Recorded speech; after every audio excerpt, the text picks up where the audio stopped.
La carrera de Don Davis en el cine se inició mucho antes de que le llegara la fama con la trilogía de Matrix.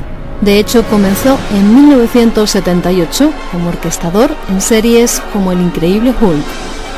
No, actually, it's very deliberate. I went to UCLA as a composition major, all the time planning on becoming a film composer.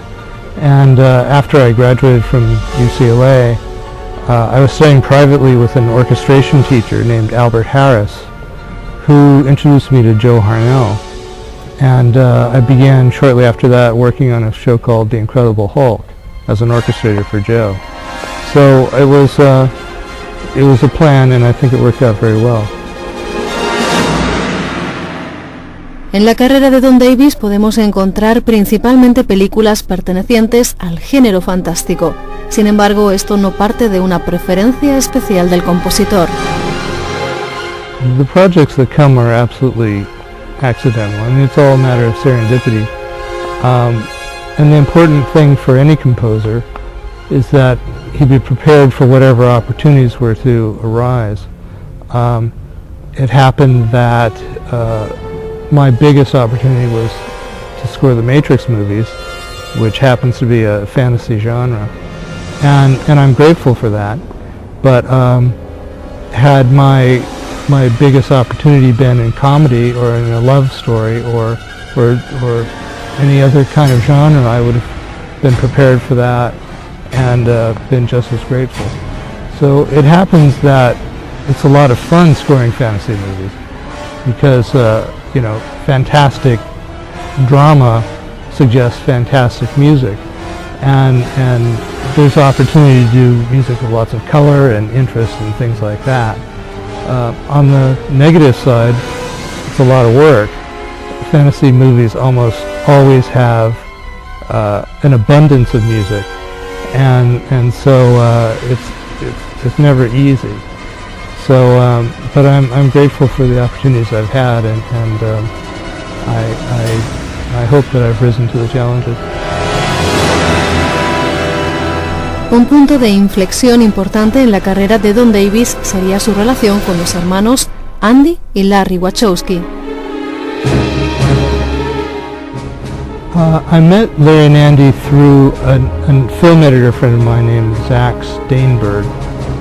Got a job cutting this movie called Bound, and he asked me if I'd be interested in reading the script and meeting these two young filmmakers from Chicago who were approaching the film business in a very unique way. And I was very happy to read the script, and I was actually astonished when I read it because it was one of the best scripts I'd ever read. And so that's essentially how the meeting took place. And the music in Bound, actually it wasn't an easy film to approach and to find a good find the groove, as they say. It was a movie about gangsters and also a movie about lesbians, and the approach that ended up working was something of a quasi Ennio Morricone approach, a la his not so much as spaghetti westerns, but the mafia movies he'd done, like The Untouchables, and that kind of approach carried me through the movie. Un proyecto por el que el compositor guarda un recuerdo especial es Guerreros de la Virtud, una cinta muy poco conocida del director Ronnie Yu, cuya música estará presente en el programa del concierto del próximo domingo.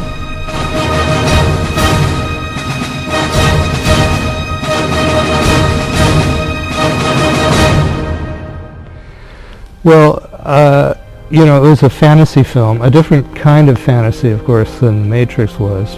The Matrix essentially is a future dystopia fantasy.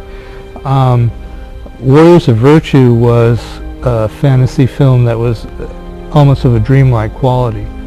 And from that standpoint, I was free to write music that's of a style that's very close to my heart, and something that's reminiscent, let's say, of Tchaikovsky and Stravinsky of the Firebird era, Rimsky-Korsakov. And and for that reason, it's something that I've enjoyed, having had in my resume, and it's kind of a unique experience to be able to present the suite from Warriors of Virtue, even though very few people have seen the film. But I think it'll be a fun addition to the program Sunday night. Matrix fue una película que marcaría un antes y un después en la carrera de este compositor y su segundo trabajo a las órdenes de los hermanos Wachowski.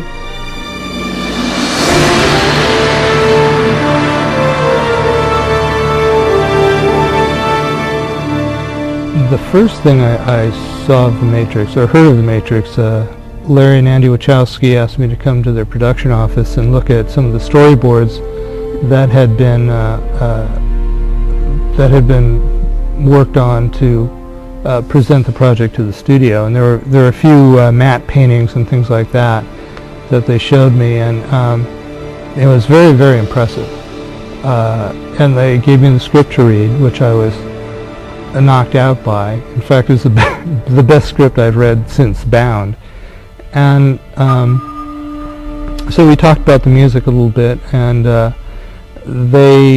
shortly after that, they went off to Sydney, Australia to shoot the movie. And before they went there, I had a long meeting with Zach Steinberg, my friend from Bound and before, and to discuss the approach of the music and also what might be used as a temp score.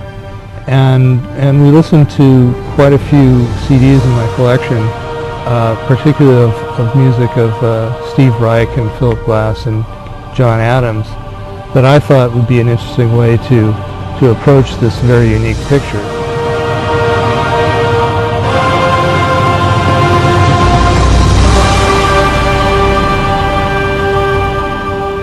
Las dos continuaciones de Matrix, rodadas de manera simultánea, supusieron también un reto para el compositor.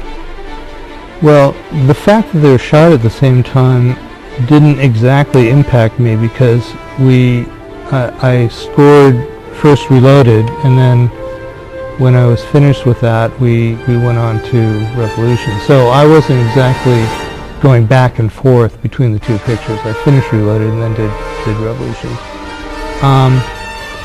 But the way I approached it, essentially, which is really kind of apropos to the Film Musicé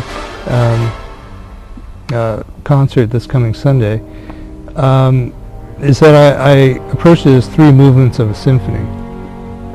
In other words, when I went in to do Reloaded, I wanted to keep a similar style and use similar themes, but I knew I had to expand it and develop it into different territories, and the same thing with Revolutions. And I was aided in that by the fact that dramatically there was a similar development between the three trilogies. In other words, Reloaded was different enough from The Matrix that it really wasn't appropriate to simply do the same music again. So it was very much like writing a symphony, and I think when we hear the Matrix Symphony on Sunday night, it will be hopefully a similar experience. En la actualidad, Don Davis está inmerso en un proyecto especial: componer una ópera titulada Río de Sangre. This is kind of my fantasy project. I've been thinking about it for a number of years, and shortly after The Matrix came out, I realized that if I didn't do this, I'd regret it. So that's when I approached a librettist, a poet and novelist named Kate Gale, who wrote a spectacular libretto. And it's for me kind of the culmination of all my work in terms of combining drama with music. And it seems to me to be a natural progression, especially in light of the fact that film music essentially came from opera in the beginning, and it seems to me that a dramatic composer needs to expand into opera to complete the mission, so to say.